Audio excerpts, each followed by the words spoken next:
He's absolutely Jason, he's absolutely gay. He'll absolutely brighten up the darkest rainy day. He's funny and loves movies, he's smart and he's a Jew. He's an actor and an activist and wants to hear from you. Hey everybody, welcome to Absolutely Jason Stuart. Today my guest is my new best friend, I have to say, my new self-esteemed wizard. I picked her up, she's from New York. Sue Costello, welcome to the show. Hi everybody. Hi everybody, we're on Facebook Live. It's so weird to be on Facebook Live because it's I've everywhere. never been on Facebook Live before. Ever? No. Oh, I did This it is my first one. I did it. I drove all the way to the Laugh Factory in Long Beach and I kept Facebook Live on for 45 minutes. You did? It was and pretty, do people watch? Yes, I had like 100 Are people. they watching now? Hi everybody. Yes, let's see if anybody comes on. We'll see. It hasn't happened yet because the internet here is so slow. So I always want to tell people how I met you. First time I met you, and I'm remembering now, I was in New York. I was headlining the Laugh Factory when they had a headliner there. It was right in the beginning, first couple months, and you were on the show, and you were very sweet to me. I remember because I was probably nervous, which is my usual state, and because comedy always made me nervous. It still does. And I remember you were very kind to me. And then I met you again when we did John Fugelsang's show in New York when I was doing some PR for Birth of a Nation. And now you're out here talking again, serious stuff. And you've got your own series called Costello. I remember when that happened. It was, well, I always wanted to say to people, stand-up comic, actress, how did that go down? How does it happen? I think it's fascinating. Did they find you? Did you find them? Everybody always asks me about that. I guess it, because it's 1 in a million. I mean, it's so many. I mean, the odds of getting that is literally winning the lottery. But thank you for, well, it's a little of both. It's not just winning the lottery. Like, listen to that. Well, but I mean, we all want it. You're just lucky, Sue, and you just been, no. No, it's not just lucky. Yes. It's not just lucky. You obviously worked on your stand-up. You obviously worked as an actress. And you obviously put yourself in the position to do that. It doesn't happen, right? If people at home are listening and saying, "Oh, it's so easy," it's not. It's a lot of hard work, and it's also fun sometimes. Yes. Yeah. Well, I went on an open mic. I knew. I must say, everybody always says it to me because I grew up in the inner city in Boston, and I did minstrel shows, and I mean, my first acting job was I was Lazarus on the altar. Lazarus, he had lepers. Oh, of course. And of course, I had to play a boy because they dressed me like a boy when I was little. And I was very convincing as Lazarus. That was my first acting job. But then I was in all the minstrel shows growing up. And then in high school, I remember I played a blind girl in Helen Keller. And everybody said I was very believable. So as much as I say I didn't have any background in it, I actually did. That's what I did my whole life. And I used to put on shows at my aunt's house. I'd get all the kids together. And I played Jan Brady when she broke the mirror with her glasses. And I remember my grandmother laughing so hard her dentures slipped. So I do remember making that connection of like, oh, I get love from laughter. Oh, yeah. And not only that, not only I get love, it was always reciprocity. It was always I make people feel good too. So I had that whole feeling. I always had that circular thing of like, I feel good when I get the attention, but I also feel good when they laugh. So it's this, that's what happens on stage with me too, is that instead, I don't go up to get laughs. I get up to make people laugh. Even when you were really young, you didn't do it to fit in any way. That's unusual because I did it because I wanted people to like me. I needed to find a spot. No, I did it always to make people feel better. Oh, interesting. It's funny you say that because somebody just interviewed me recently about my personality. We were just talking about like if somebody yells at me or whatever. I don't always. For a little while, I did. Well, you said when we were starting, if somebody yelled at you in the front row, a terrible thing. It was a manager and an agent or somebody said that to you, and you reacted so different than I would. I would say, "Oh, well, this person called me this word. Okay, I got to talk to the audience." And go, we can say any word we want, but I always hate to say that in front of a woman. It just seems. You can say it. I've had managers sit in the front row. Not managers, people like that were running the club that I stood up to and got my money or something, and they sit in the front row while I'm headlining and be like, "You." Or before I go on, they'll yell, "You're a cunt," and then they'll sit in the front row and try to intimidate me. I just cannot believe that. But I've had the same thing happen in clubs where the club owner would bully me. Always. And you're selling tickets, and I was selling out, and they were still bullying me. Yes, but what did I tell you? I said if I don't react, which I don't to that guy, sometimes I'll laugh or I'll do something different, and what happens is that person is almost shocked because it's almost like I've learned how to stop playing the game. That guy's job is to be. I've heard somebody say this actually. He said I'm an asshole because I know what I'm going to get. And it really blew my mind because I was like, oh my God, he's afraid, does not know how to function any other way and just has so much self-hatred. What gave you the wherewithal to know that silence or not giving him anything back was your power? For me, I had to learn first to stand up for myself and say, hey, you're not going to treat me like that. But that's even wasting energy. Of I went course to a it is, different but I had level. never done it. Yes, you have to do So that I had first. never done it because I was a kid who was beat up and bullied, so I never did that. So for me, it was a big deal. But they were people who will be beat up and bullied too, is what my point is. So when Oh, yeah. you don't do it with them, they're so relieved because everybody usually treats them terribly. And it's like same. You want to talk about the reciprocity with the joy and the love? The same thing happens with the anger and the meanness and the festering. So if that guy yells at me and I yell back at him, we're just passing it back and forth with each other. But when I've learned how to what I really did was learn how to go back to being the child that I was. And so this woman was interviewing me. Oh, wow. That's what Just happened. that openness and that Yes. willingness. And then, so this woman was interviewing me and I started realizing it because of the way people would talk to Interviewing me. on the, say, so people know. She was interviewing me about my play. It was like over the phone Which is, okay, so you do a one-person play called, about my life called I Am Sue Costello. And it's which all we're gonna get to, because I want to talk about Costello first, Okay. your series. But, so this gave you, so the interviews on the phone have taught me so much, because people really ask you all these questions, and you have to come up with interesting answers. And you have to sound intelligent, and it really taught me a lot about myself by being interviewed. When we were talking in the car, that's how I created my lecture. Right. Was from the people interviewing me and the questions they asked. But look how nice it was that you had an opportunity to say out loud what was inside Oh. of you, and then you could finally figure out who you are. And you change people's lives because it makes them feel like they're not alone by hearing some of the experiences that you Exactly, reciprocity. yeah. Exactly. So you didn't what know- I said to you in the car, but you have Exactly. to exert yourself in order to have Exactly. a relationship with somebody. have. Yeah. The isolation is what kills people. Oh, and you know, And the fear and the doubt, and everybody has it. Everybody thinks I they're feel the like I'm only in a one. session right now. Yeah? Yeah, I do. Honestly, I do a little because I need to hear this all the time. Everybody does. It's like brainwashing, and you need to hear it every day because it makes you feel better, and then your brain starts thinking that way instead of the old way. And then we started off the car saying that you saw me as play a shrink, so it's going full circle on Hilarious. love. So when I was a kid, anyways, this is what I was saying to the lady on the radio. I said when I was a kid, there was the grumpiest guy at the train station. He was the angriest, grumpiest old man. And every day I would go through and I'd be like, hi! And he would be like, roar! And every day I'd say, I'd be like, hi, how you doing today? And I'd keep going, just kept going. And one day, all of a sudden, he clicked. He clicked the turnstile and he let me in for free. Oh, And wow. I was telling that story, and the woman said to me, was that your intention? And I was like, No. it was like the needle on the record, and I was able to stand still and be like, because that used to scare me. Because I'd be so openly telling this story, and somebody would say something that was so odd. I didn't know where it was coming from, but now I'm able to see. So I'm childlike, but I have an adult ability Right. to take care of myself now. So what I was able to see is like, oh, she had never heard anybody be that pure. Like she thought, even as a child, I had a hidden motive. Like that's how her brain works. She thinks everybody has a hidden motive. But you wanted some reaction. Not at all. You're supposed See, to, even you can't even. no, wait, so you didn't. So you would see her every day, and you would just Him. say, "Oh, him every day," and you didn't want it. You didn't want any reaction, like, "Hey, how you None. doing?" Oh, okay, all right. See, even it's hard for you to believe. No, because, yeah, I guess it is a little. It's fair, and this is who I've been my whole life, and I've been listening to everybody's fears, like yours and the woman, and I'd be like, I'm "Oh, getting something's emotional. wrong," I don't know why. Isn't that interesting? because it's inside of everybody. It's really heavy stuff. But it's because it's inside of everybody. Everybody has that like non-attachment, but I feel like the only way I can describe it is like we come out as pure love, and human nature perverts it.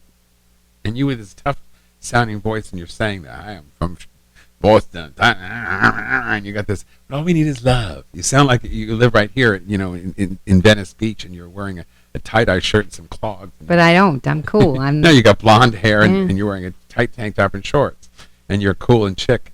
You're like a chick, you know. Oh wow! So tell me, you did this open mic, and how did you know so I about did the open mic, and Where same was thing it? happened. So here I am. So I embodied this thing inside of me that I was never looking for anything from anybody. Mhm. And what happened was but I knew I wasn't emotionally prepared when I was doing the stand-up. I was like, I'm not ready for anything to happen. But my point of telling you all this is that everybody says to me, you must have known you had talent.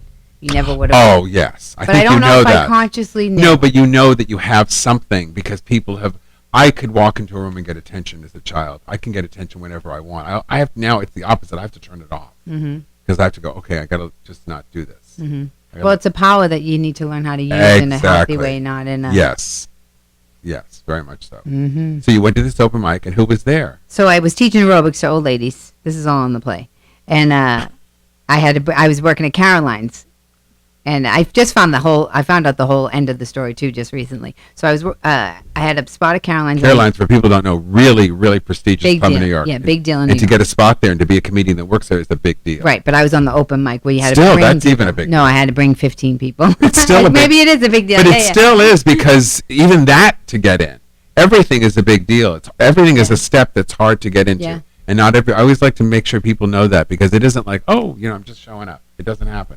But the bringing the 15 people was It's annoying. Yes, and it's part of like what would get you on stage. So it wasn't because I was talented that I was getting on stage. It was because I was bringing 15 people. But I had just moved from Boston, so I didn't know any people in New York. So I made the old ladies. I mean, and these ladies, I was so codependent on these old ladies that you wouldn't even believe. I wanted them to they were so grumpy, and I don't know if they hated me or if they were just grumpy, but I got a big band tape for them, and I took one day off for something. Like, I didn't even want to miss a day because I was afraid they were going to kill me. And I missed one day, and they signed a petition to get rid of me. Oh my God! One day, and so I made them come to my show, which speaks, I guess. And now, as you say, when you say it out loud, it does speak to my spirit. Because here I am, these women signed a petition to get rid of me, and I somehow got them. Signed a petition. I got them to come to Caroline's and pay money to come see me do stand up. How did you get to that? I don't even know. Now was that it in I'm the telling was you it in the petition saying it will come to see No. you if she stops teaching? But I never even made that connection until right now that I That's even pretty did it crazy. with them. Why did they come? You still don't even know. I must have just purely asked them, or purely said, "You better come," or just honestly said. Maybe you were funny, but a bad aerobics teacher. I don't know. That was it. Yeah, maybe they knew you were That funny and you made them laugh, but you didn't help them with I it. like to stick with the idea that I was I don't know. pure and they Pure. wanted to come. So, and how did the show Because even if I was funny and a bad aerobics, see how you made it negative? It's funny. No, I have but to I'm just- watch it all the time. I'm trying to figure it I have out. to watch you people all the I time. was trying to man. figure You it out. twist it and then say it, and then I'm like, oh yeah, I go down the rabbit hole with you. No. So I'm going to say hello just to a couple people Okay. on Facebook. Oh, Alan Phoenix. Oh, he's my slave. What's He, that? he was my head slave, my house slave in Birth of a Nation. Hey, Alan, he's in L.A. I'm still here. If you want to get together, okay. He's listening to the show. Hello to Stuart Strong. I need to share Stuart. it. I can't even say your last name. And that's Alan again. So I just want to say hello to people. Thanks for listening in. Please tell everybody. And we still haven't gotten to what happened and how you got the show and who was in the audience. Who was in the audience? All the managers and agents that was supposed to be at another show and it got canceled. We'll be right back. We're taking a break. I have to pull myself together for this. The timing of this is just so incredible. We'll be back just a second with my new favorite person, Sue Costello, here on Absolutely Yay. Jason Stewart. And I'm sure those old ladies loved you. And thought you were just a great.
You've been left on your own like a rainbow in the dark. A rainbow in the dark. Do your demons, do they ever let you go? When you try, do they hide deep inside? Is it someone that you know? I cannot put my finger on it now. The child is grown, the dream is gone.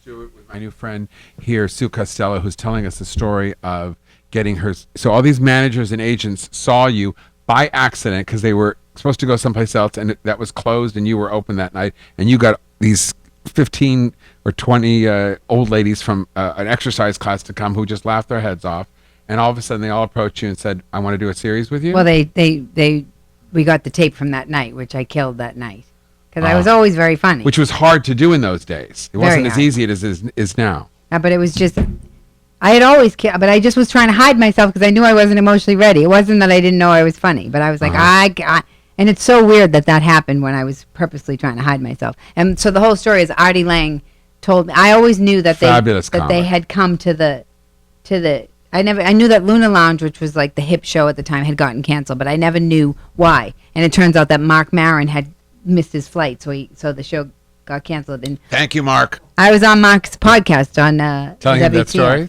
No, I didn't know until just recently. I did Artie's TV show, and Artie told I me work that. with Artie on the Norm Show. He's a great guy. He's one of the most quickest, most brilliant brains. When I did his podcast for like a year. No, I can't tell you, so much fun. Watch the two when we can work off each other. Like I don't think people who don't do stand up would never know that kind of feeling when you're with somebody who's Joan like Rivers used to say that with Carson. There was Yeah. just something Yes. that happened between the two of them was just electric. the quickness, like almost anticipating each other's hilarity. And just Yeah. knowing what was going to happen next. Me and Jim Brewer are like that too. Oh, wow. I do good with the boys because I offset they're a little like Exactly. scat. It's almost like I would imagine like a relationship with it. Oh, I'm of like, course. all right, come back, come on, It's boys. your work husband. Yeah. Yeah. Yeah. It's like that. So you did a show on the WC, which is now the CW. No. Was it on, it was on Fox. It was on Fox? It wasn't the Paramount Net? Oh, I thought it was because there were 3 new TV channels all at once, and that was around the time when everybody was getting shows on all of these 3 channels, and I would have killed you and 2 other people to get the show, but no one wanted to give me a show because I was the gay guy. Anyway, stop saying that. I'm so afraid I'm going to be in trouble for everything I say. You're not in trouble for anything. Okay. So how did the show come about? They pitched the show, or did you create the show? Because you had Dan Laurie playing No, that was your dad. No, so from that night, the tape went to LA. I went around and had tons of meetings, and I didn't know that people didn't take meetings. So as much as you're saying all these things about this Again, and very that, difficult to get Yes. the meetings, and for people but to take you also serious. for me to be so free and funny in the meetings like I was, I didn't know that everybody wasn't like that. I mean, I literally, like Dean Valentine, when I met him, he was the head of Disney. He had a cigar. He had a big humidor, and I was like, I like cigars. And he just looked at me like, what? And he's like, do you want a cigar? I'm like, yeah, I'll have a cigar. We literally lied on lounge chairs out in the balcony in Disney with me, my agent, my manager, and him smoking cigars. And he was like, how much do you cost? And I was like, I don't know. Ask them. I don't know how much I cost. Like, I was so free and so open like I was as a kid. So that's what's so interesting about my career. That first time out, I was free and open like a kid, but the naivete was too open. To being taken advantage of and to wanting to be taken advantage of the whole thing. So Did now you this time around, Did the show? Was it difficult for you to do, or did it feel fun? well, that was so I Because ended you were up a producer and a writer on the but show. I ended up getting a pilot from those meetings called Polly Dodge for CBS. Okay. Les Moonves, Big guy. the best, Wow. believed in me from the second Ah, he met me.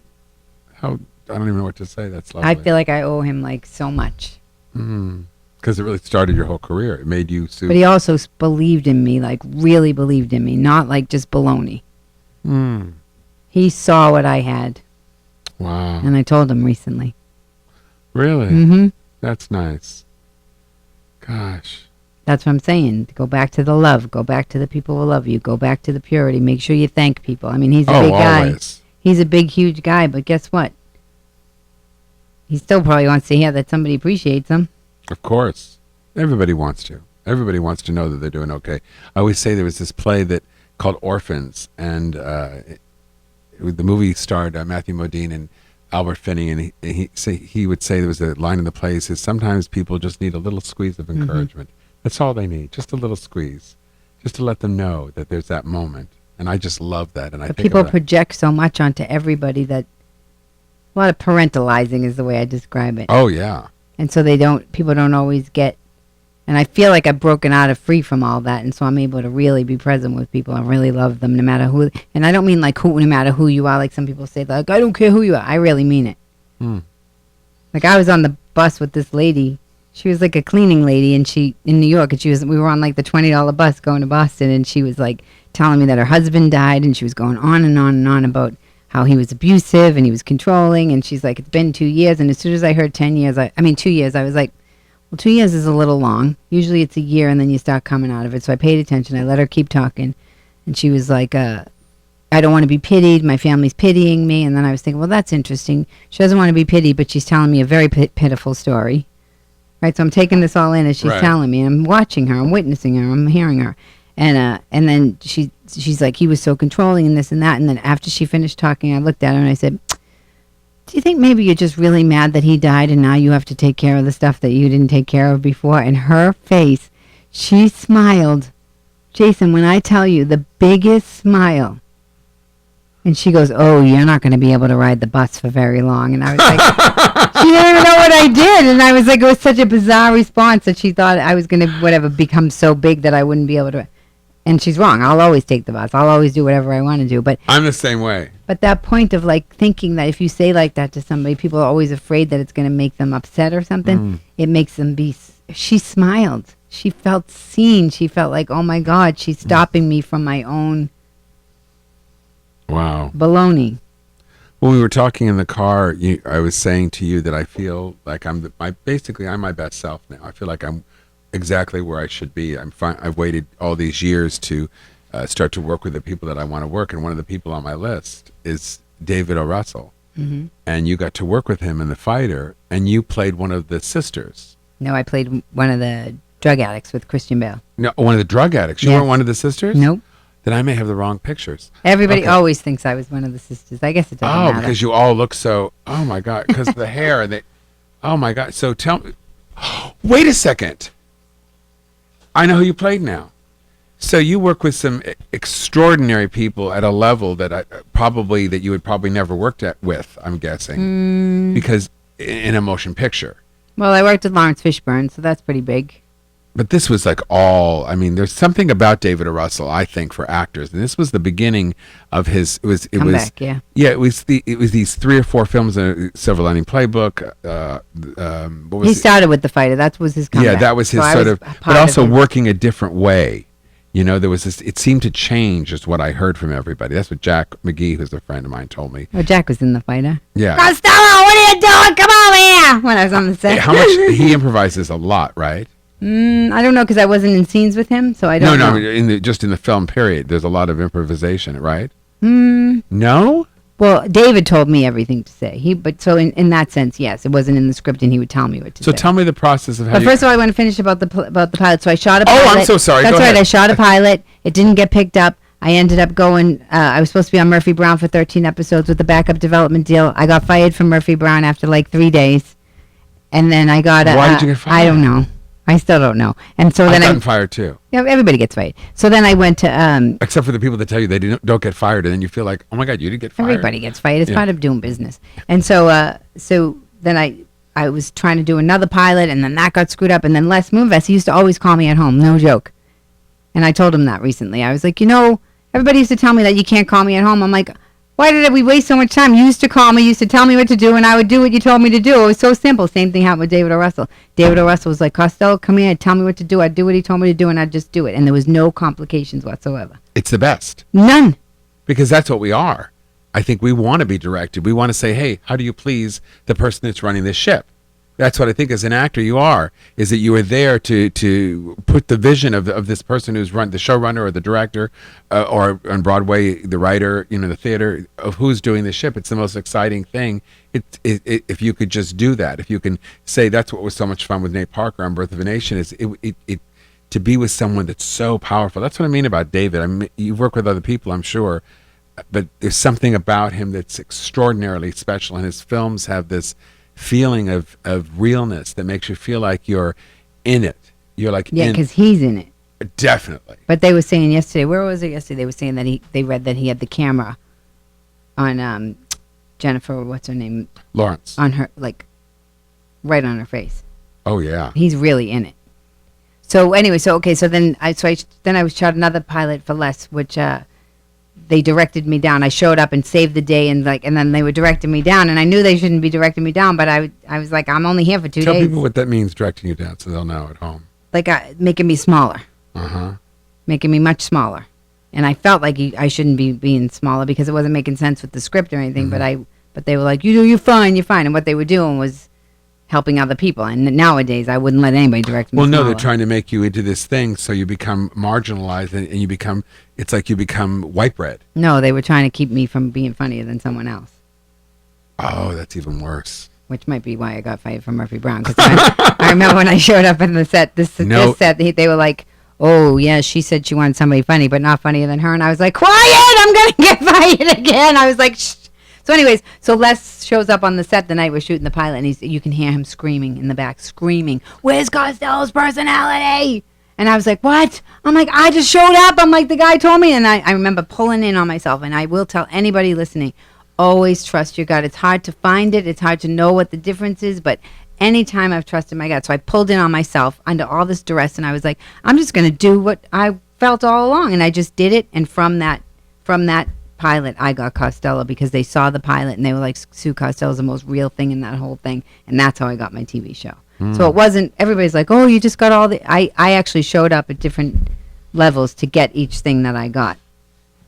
Meaning I was challenged at each level and walked through each challenge to get to it. I'm so into this. I'm missing all the commercial breaks. We're going to be back in just a second on Absolutely Jason Stewart with Sue Costello. Please don't change that channel. Oh my God, there's no more channels. Oh, later, bud.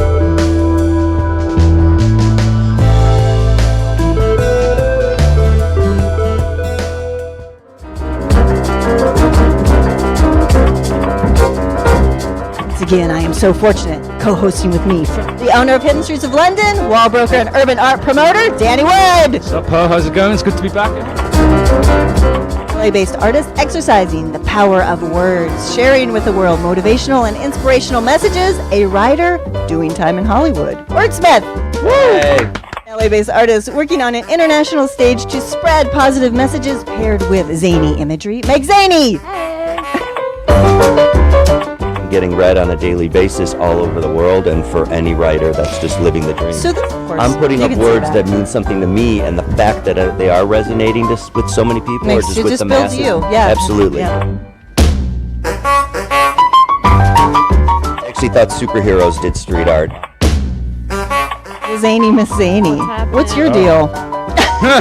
Wow. That's the corporate world. I was there for 8 years, and I just was kind of like, fuck it, I don't want to be there anymore. I quit being a jerk to myself, basically, and Don't be a dick.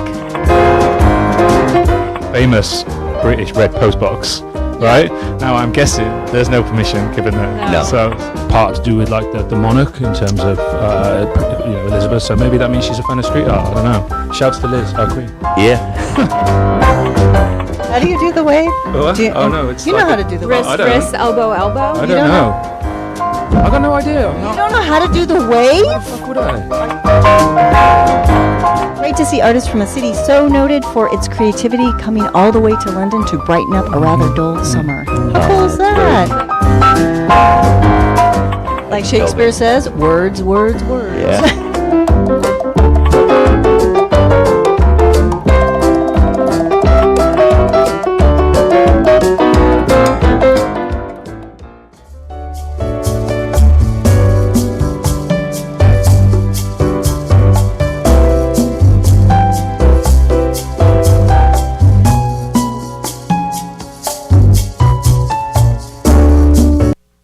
Welcome back to Absolutely Jason Stewart with Sue Costello.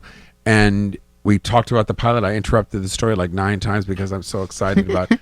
And then We got it. You just have too many things. I just want to talk about too much with you. I got to calm down. But David O. Russell to me is that's, I would be calling him every 5 minutes afterwards. It would be terrible. So funny, I never called him. Because I would want to work with him for the rest of my life. Because I did my play. Did he come? No, I just know that once I get it out there, everybody's going to be like, look what Sue Costello did. I'm going to be like, that's right. And then I'm not looking for them to do it for me. I'm doing it. And then it's like having natural attraction as opposed to like trying to get something, which from the very beginning of this podcast, we talked about how I don't do that. How do you do? Yeah. I don't do that. I've never done it. It's not in my soul. It's not in my. I just don't do it. I've always tried to get in. Knock, knock. Yeah. Yeah. I've always tried to get in because I always felt like I was out. It's. I am out. I'm way out now, though. Yeah. That's what I did. I decided to go way out of the pack. Mm. That's what I really decided to do. I was like, oh, I've tried to change the game. I'm like, I'm not even playing the game anymore. How about that? What if I just don't play anymore? People are like, they don't know what to do with me now because I'm not. And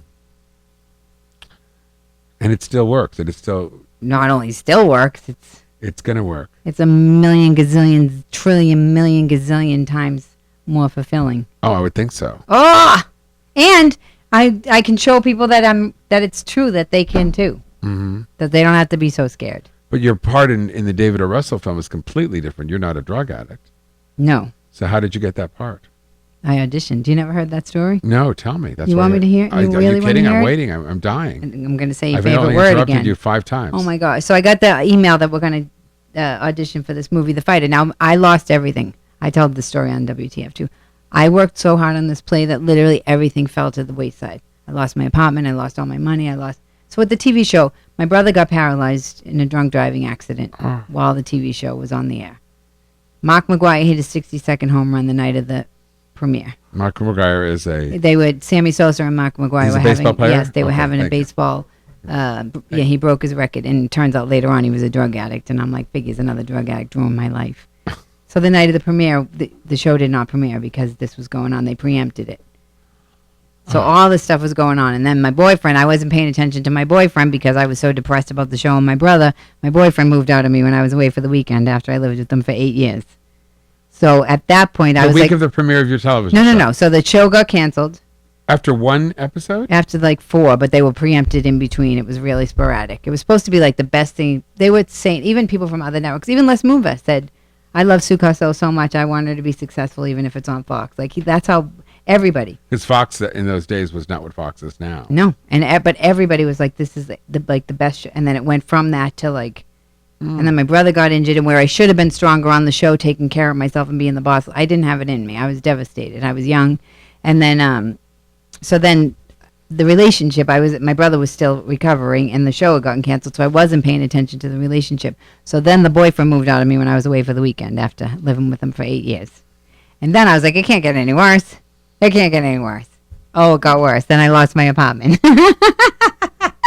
Where did you go to live? I lived with an old lady on the Upper East Side. Who was it? One of the people from the...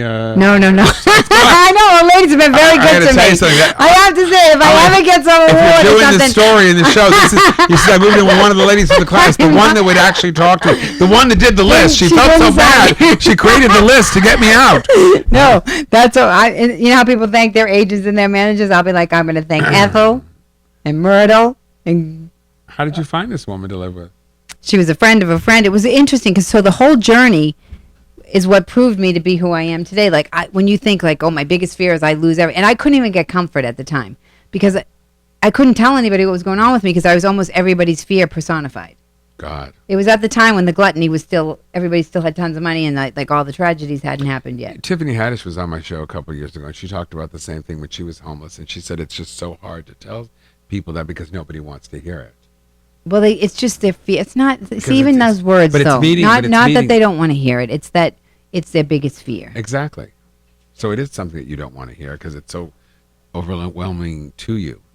I don't know. I don't know. That's a judgment on if they don't want to hear it because maybe if I told them more, they might have listened.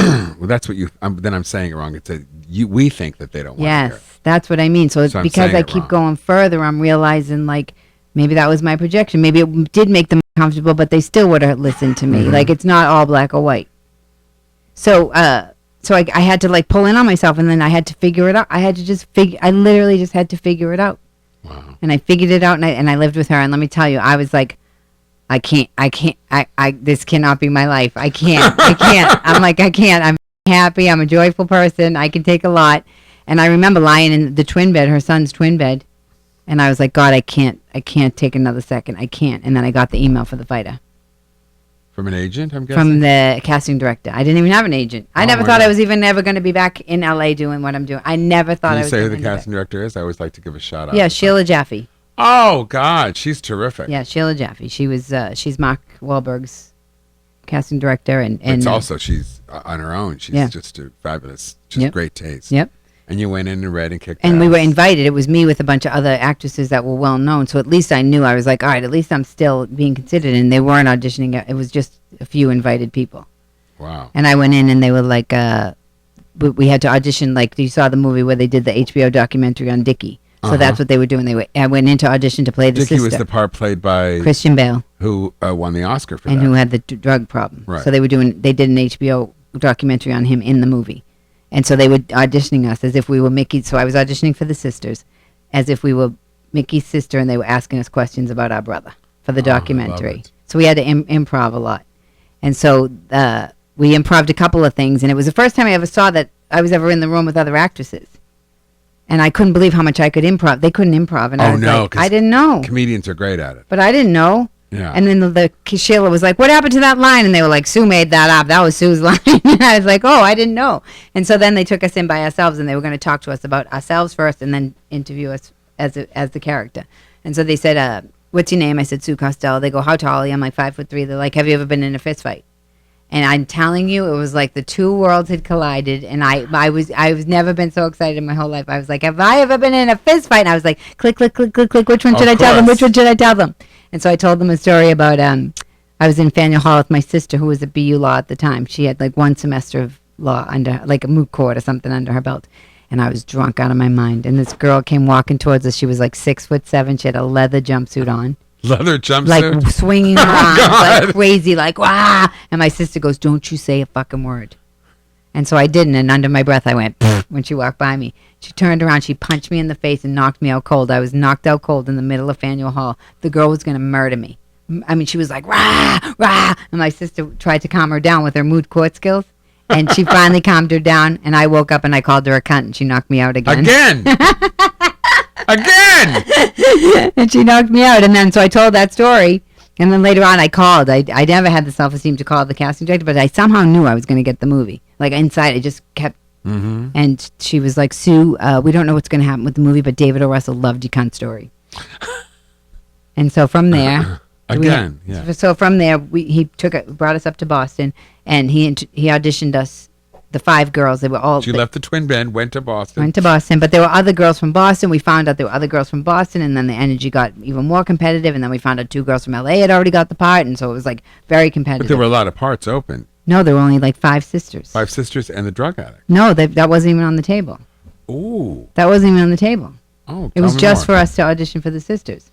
And so he brought 5 of us in the room, and I never saw girls audition in front of somebody so big. Like we're at this is big time. Oh yeah, now. and for those at home don't know, when you go in, you usually read by yourself, and you're reading with the cast directors. Now they put you on tape. You don't get to meet anybody. No, I was in with David O. Russell. He was sitting behind. The real table. artists want to beat you because they're going to spend time with you, and they want to know if you can take direction, and they want to know if you can, listen and respond, and who you are. So tell me more. All right, so the 2 girls sat down, and they didn't really they weren't doing, and I remember standing there thinking, what are you doing? Yeah. It's a big shot, and they must have been nervous or whatever, to their credit. Or they just wasn't there, they didn't have the craft for that. Or maybe it wasn't the role for them, right? Yeah. So then the other 2, but meanwhile, you have to understand, I'm watching this, so I have to not feed into the terror of like a, right. You know what I mean? It's of course, right. It's yes, because how many times you read with somebody and all of a sudden whatever there is, you just got to do because that's stronger sometimes, that fear of that. So then the other 2 girls sat down, same thing happened. Thank God it was improv, so you could, compete. So then there was only me left, and he goes, let's see Sue by herself. And you went, yes! So I went and I sat down. He goes, so tell me about your drug problem. And I had no idea what he was talking about, but I was like, if they have an HBO camera on me and he's asking me about a drug problem, I'm not going to want that HBO camera picking up on my drug problem. So I said, I don't know what you're talking about. I don't have any drug problem. And I started getting really anxious. And he was like, well, people are talking about you. I go, I don't give a fuck what people were saying about me. And I started getting really, really, they said I turned my head and I had a big blotch on my neck and I was quiet for like a whole minute. And my chest was just going in and out. And then his phone rang. And he answered it. Now, like if you're in a job interview and somebody answers the phone, what are you going to do? All of a sudden, I jumped out of the chair and I go, fuck you. I go, you're going to ask me about my drug problem and then you're going to answer your phone. Go fuck yourself. And he goes, whoa, whoa, whoa. He goes, what do you want me to do? It's my son. I go, I don't give a fuck who it is on the phone. I went mental, like absolutely mental. And he goes, get her out of here. get her out. And the girls dragged me out of the room like this. And I went in the bathroom and I was like, I was like, what just happened? What just happened? And then we go out and you could tell the girls from Boston got the role and my heart sunk. And all of a sudden, Sheila Jaffe comes running out of the room. She's like, where's Sue Costello? Where's Sue Costello? I'm like, I'm right here. She grabs me by the face. She goes, you're going to be in the movie. You're going to be in the movie. And I'm like, I am. She's like, yes, you're going to be a crack addict. And I was like, ah! That's what he was doing. He was auditioning me. And every crack addict that I talked to said I did exactly what a crack addict would do. Oh, But denial. I've never been around a crack addict. Denial. They also said that they would take the phone call to be a diversion. But that was like divinely inspired because I could have just been quiet. So what made you risk, not getting the part and doing? So you were actually reacting real. You were, yeah. Which brings us full circle back to when I was a kid that I was reacting real. I've always reacted real. Always. But then it puts you into a selective. Oh, he's saying we got to. This is a longer conversation. We're going to take a break and we'll be right back with Stu Costello here in Absolute Jason Stewart. I have so much more I want to say about that. We're going to take a break.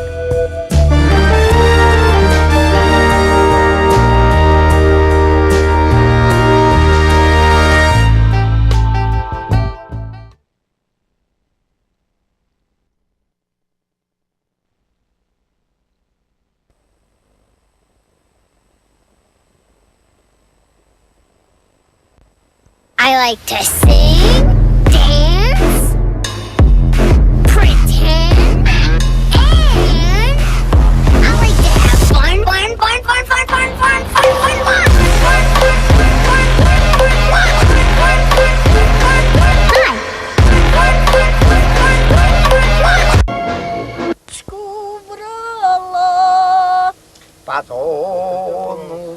Someone was suspected of being responsible, but it was all hushed up. I start. Hi, I'm Moxie. And I'm Nicole, and we're the ladies of Suicide Girls Radio, the world's leading BYOB radio show. Pour a glass of your favorite tipple and tune in on Wednesday nights between 8 and 9 p.m. as we discuss life, liberty, and the pursuit of free nipples. I'd just flash it would be kind of funny, wouldn't it? People think flashing your tits is easy, right? And it's actually kind of hard.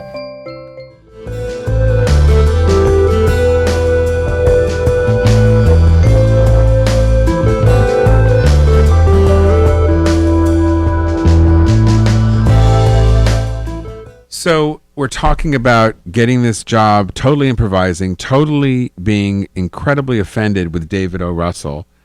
No, I wasn't offended at all. He was on the phone, weren't you? But I was in character. I wasn't offended. So you were in character? Yes, I never broke character. Okay, so then it wasn't you being... He did that to me, though, too.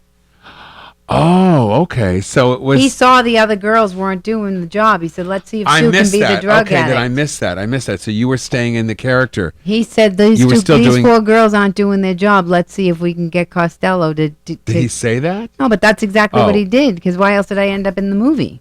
Why else did he do that? Why did he change it up? And he asked me about my drug problem.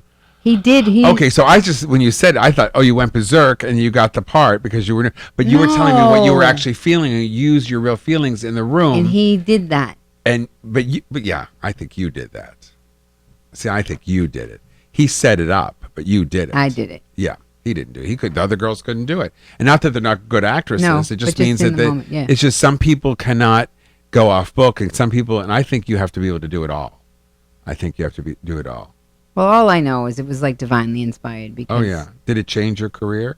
Absolutely. It's been going up since then. Yeah. I mean, not actually the movie didn't, but the fact that I did that. More so than you probably think. But the fact that I did that in the room is more. But see how you're saying, did it change your career? It's always, even, I'm going to help you stop talking from the outside and go on the inside. What I mean then you're right. What I mean, I'm saying, to me, doing Birth of a Nation completely changed me as an artist. Yes. It's now it's a thing that's on me. I carry it with me. Yes. But it's a good thing to carry with me. Right. And it did change the way people perceived me. Right.